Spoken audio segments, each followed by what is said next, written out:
All right, it's about 8 o'clock, opening morning of rifle season, but I'm bow hunting. I smoked a good deer first thing this morning, real early. See behind me there at the feeder, all of my deer have left. So I'm gonna get down out of this tree and go see what we can find. Not looking so good. Been finding blood, but it doesn't look good. It was dark enough when I shot. I'm wondering if I didn't hit too high. We haven't lost the blood yet, still looking, but we're solid 150, maybe 200 yards from where we started. Not feeling good about it yet. All right, so we found him laid up. He was still alive, which is not what we want, but I got another arrow in it. We're letting him expire now. Good looking deer. All right, here he is.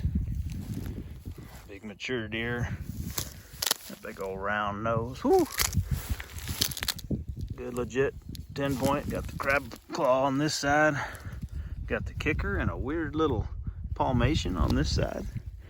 Anyway, heck of a nice deer. Best one I've ever killed by a long shot. Right out of Christoval, Texas.